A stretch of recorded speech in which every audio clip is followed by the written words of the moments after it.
Hello friends, welcome to study with Kashi. तो friends, आज की इस वीडियो में हम क्लास 12 फिजिक्स के महत्वपूर्ण बहुविकल्पोत्तर प्रश्न को करने वाले हैं जो कि हमारे बोर्ड एग्जाम में 2017 से 2025 तक बार बार रिपीट हुए। तो चलिए फ्रेंड्स, हम अपनी वीडियो को स्टार्ट करते हैं। इसमें हमारा पहला क्वेश्चन है, निर्वात की वैद्युशीलता का मात्रक है। तो न्यूटन प्रति कूलाम है, या न्यूटन इंटू वोल्ट प्रति मीटर स्क्वायर है, या कूलाम स्क्वायर प्रति न्यूटन इंटू मीटर स्क्वायर है, या न्यूटन इंटू मीटर प्रति कूलाम स्क्वायर है। तो आप कमेंट करके जरूर बताइए कि फर्स्ट का ए, बी, सी या डी कौन सा सही हो जाएगा। तो देखिए, बात करें निर्वात की वैद्युशीलता की यानी कि एप्सिलॉन नॉट की, तो इसका मात्रक है कूलाम स्क्वायर प्रति न्यूटन इंटू मीटर स्क्वायर, यानी कि सी ऑप्शन बिल्कुल सही हो जाएगा। ठीक है फ्रेंड्स, अब देखिए अगला क्वेश्चन है हमारा, वैद्युत क्षेत्र की तीव्रता का मात्रक है।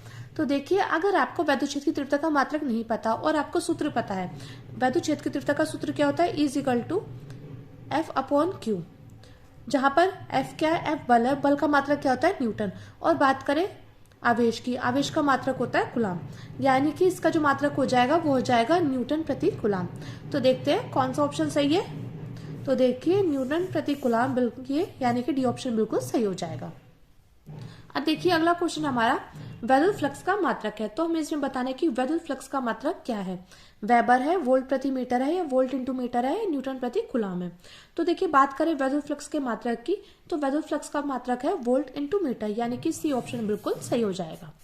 ठीक है फ्रेंड्स, अब देखिए अगला है हमारा, एक इलेक्ट्रॉन वोल्ट का मान होता है। तो हमें इसमें बताना है कि एक इलेक्ट्रॉन वोल्ट का मान कितना होता है, 2 × 10⁻⁻18, या 1.5 × 10⁻⁻19, या 1.6 × 10⁻⁻19, या 2.4 × 10⁻⁻19। तो आप कमेंट करके बताइए एक इलेक्ट्रॉन वोल्ट का मान होता है। तो बात करें एक इलेक्ट्रॉन वोल्ट की, तो एक इलेक्ट्रॉन वोल्ट का मान होता है 1.6 × 10⁻⁻19। तो यानी कि सी ऑप्शन बिल्कुल सही हो जाएगा। अब देखिए अगला है हमारा, वैद्युत विभव का मात्रक है। तो आपको इसमें बताना है कि वैद्युत विभव का मात्रक क्या है। तो देखिए, बात करें वैद्युत विभव के सूत्र की, तो इसका सूत्र होता है V = W/Q। W क्या यहाँ पर कार्य है, और कार्य का मात्रक क्या होता है, जूल। और बात करें कुल आवेश की, आवेश का मात्रक होता है कूलाम, यानी कि जूल प्रति कूलाम, यानी कि ए ऑप्शन बिल्कुल सही हो जाएगा, यानी कि फिफ्थ का ए बिल्कुल सही हो जाएगा। और फ्रेंड्स, अगर आपको पूरी तैयारी हो चुकी है फिजिक्स की, तो आप इससे अपना टेस्ट भी ले सकते हैं कि आपकी कितने सही आ रहे हैं MCQ क्वेश्चन। ठीक है फ्रेंड्स, अब देखिए अगला है हमारा, और आप कमेंट करके जरूर बताइएगा कि आपके 25 में से कितने सही हुए हैं। ठीक है फ्रेंड्स, अब देखिए सिक्स्थ है हमारा संधारित्र में प्रयोग किए जाने वाले परावैद्युत पदार्थ है।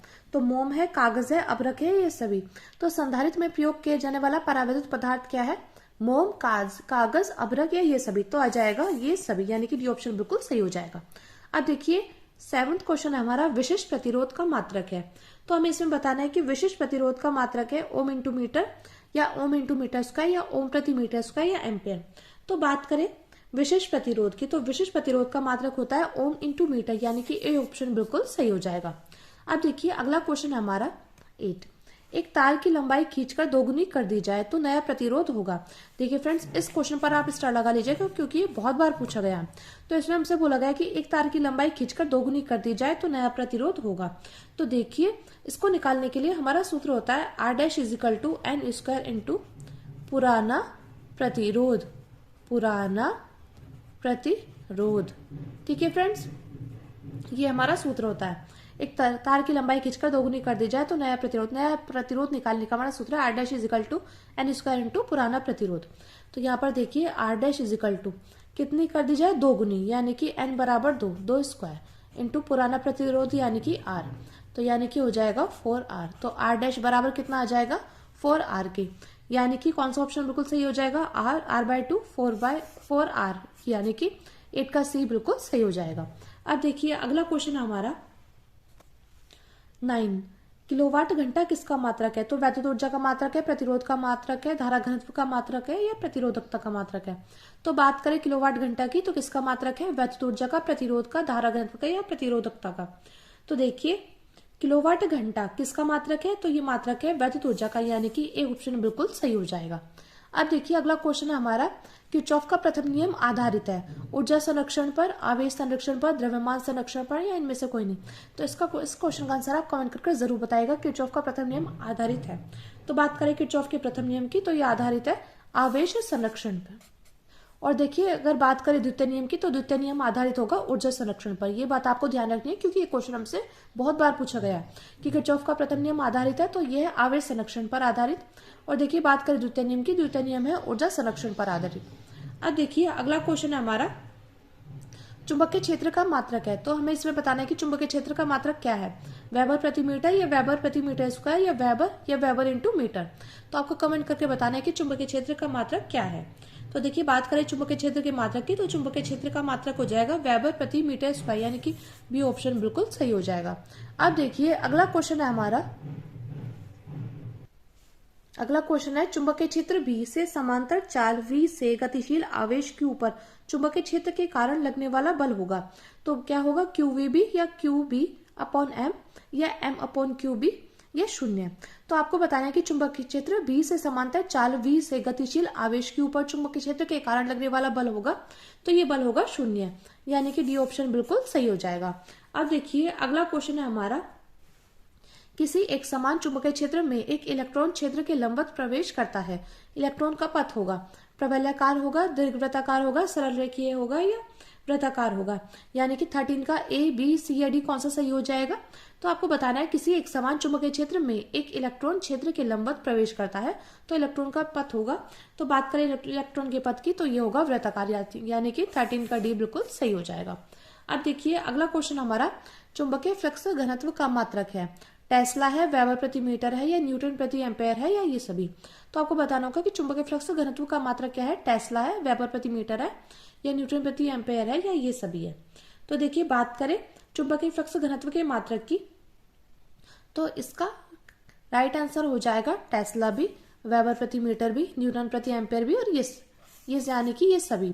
तो चुंबकीय फ्लक्स घनत्व का मात्रक है टेस्ला भी है, वेबर प्रति मीटर भी है, न्यूटन प्रति एम्पेयर भी है, तो इसका राइट आंसर हो जाएगा ये सभी। अब देखिए अगला क्वेश्चन हमारा, लेंज का नियम किस राशि के संरक्षण पर आधारित है। तो आपको इसमें बताना है कि लेंज का नियम किस राशि के संरक्षण पर आधारित है, ऊर्जा संरक्षण पर, आवेश संरक्षण पर, संवेग संरक्षण पर या द्रव्यमान संरक्षण पर। तो आपको इसमें बताना है कि कौन सा इसमें बिल्कुल राइट हो जाएगा। लेंज का नियम किस राशि के संरक्षण पर आधारित है। तो देखिए बात करें लेंज के नियम की, तो लेंज का नियम ऊर्जा संरक्षण पर आधारित है, यानी कि 15th का ए बिल्कुल सही हो जाएगा। अब देखिए अगला है हमारा, अब 16 नंबर क्वेश्चन है, अनुन्य प्रेरण का ऐसा ही मात्रक है। तो ओम है, टेस्ला है, हेनरी है, वेबर है। तो आपको कमेंट करके बताना है 16 का ए, बी, सी या डी कौन सा सही हो जाएगा। तो बात करें अनुन्य प्रेरण का ऐसा ही मात्रक की, तो देखिए अनुन्य प्रेरण का ऐसा ही मात्रक होता है हेनरी, यानी कि सी ऑप्शन बिल्कुल सही हो जाएगा। अब देखिए अगला क्वेश्चन है हमारा, 1/√μ0 इंटू एप्सिलॉन नॉट का मात्रक है। तो देखिए बात करें हमें क्या बताना है, हमें इसका मात्रक बताना है। तो देखिए सबसे पहले आपको पता होना चाहिए μ0 1/√μ0 इंटू एप्सिलॉन नॉट बराबर किसके है, सी यानी कि प्रकाश की चाल के। और प्रकाश की चाल का मात्रक क्या होता है, ये होता है मान होता है 3 × 10⁸ मीटर पर सेकंड।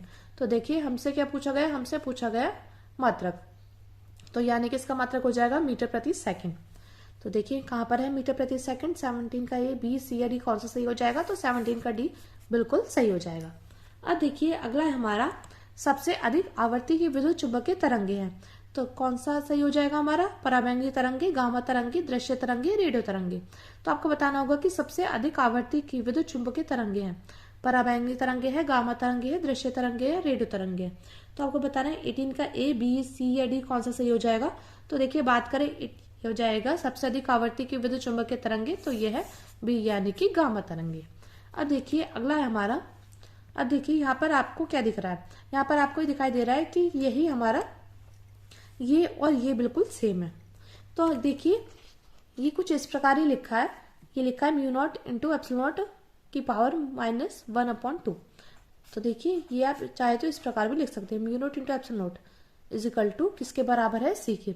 और सी की वैल्यू कितनी है, सी यानी कि यह है प्रकाश की चाल, तो इसकी वैल्यू 3 × 10⁸ मीटर पर सेकंड। तो यानी कि हमारा बी ऑप्शन बिल्कुल सही हो जाएगा।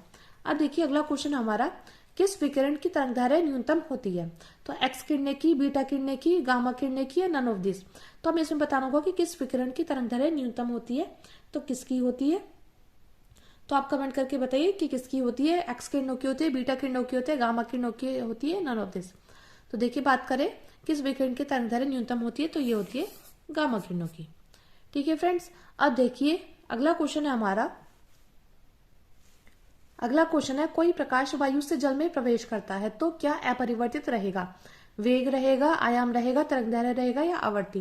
तो आपको बताऊंगी कि कोई प्रकाश वायु से जल में प्रवेश करता है तो क्या अपरिवर्तित रहेगा? वेग, आयाम, तरंगदैर्घ्य या आवर्ती? तो देखिए बात करें कोई प्रकाश वायु से किसमें जा रहा है, वायु से जल में जा रहा है तो प्रवेश करता है तो क्या अपरिवर्तित रहेगा? तो इसमें देखिए इसमें आवर्ती होगी जो अपरिवर्तित रहेगी। ठीक है फ्रेंड्स, अब देखिए अगला है फोटोन की ऊर्जा का सूत्र है, तो हमें इसमें फोटोन की ऊर्जा का सूत्र बताना है। तो हम जानते हैं फोटोन का सूत्र क्या होता है, is equal to H nu. और देखिए बात करें न्यू की, न्यू बराबर होता है सी अपॉन लैम्डा नॉट। ठीक है, तो आप चाहे तो न्यू की जगह क्या लिख सकते हैं, H C upon lambda naught. अब देखिए कहाँ पर है ये सी अपॉन, ये तो नहीं है, सॉरी यही है एच सी। देखिए H C upon lambda naught यानी कि 22 का ए बिल्कुल सही हो जाएगा। ये नहीं होगा, ये नहीं होगा, ये नहीं होगा। ठीक है फ्रेंड्स, अब देखिए अगला है एक एएमयू की तुल्य ऊर्जा है 190 MeV, 139 MeV या 913 MeV या 931 MeV। तो देखिए एक एमयू की तुल्य ऊर्जा होगी 931 MeV यानी कि डी ऑप्शन बिल्कुल सही हो जाएगा। अब देखिए अगला क्वेश्चन हमारा, पीएन संधि डायोड की अक्षय परत में होती है केवल कोटर, केवल इलेक्ट्रॉन, इलेक्ट्रॉन व कोटर या न तो इलेक्ट्रॉन और न ही कोटर? तो देखिए कौन सा ऑप्शन बिल्कुल सही हो जाएगा, ये हो जाएगा डी ऑप्शन, ये यानी कि न इलेक्ट्रॉन और न ही कोटर। अब देखिए लास्ट क्वेश्चन है हमारा इसमें, पी टाइप का अर्धचालक बनाने के लिए शुद्ध सिलिकॉन या जर्मेनियम में मिलाया जाने वाला पदार्थ है, तो फास्फोरस है, एंटीमनी है, एल्यूमिनियम है, नाइट्रोजन है। तो आपको बताना होगा 25 का ए बी सी डी कौन सा सही हो जाएगा, तो ये हो जाएगा हमारा, देखिए इस क्वेश्चन का आंसर आप कमेंट करके जरूर बताना।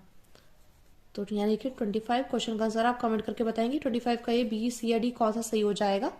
तो पी टाइप का अर्धचालक बनाने के लिए शुद्ध सिलिकॉन या जर्मेनियम में मिलाया जाने वाला पदार्थ है। तो आपको और बताना होगा कि आपके 25 में से कितने क्वेश्चन सही गए हैं। तो चलिए फ्रेंड्स मिलते हैं नेक्स्ट वीडियो में। Thank you, thanks for watching.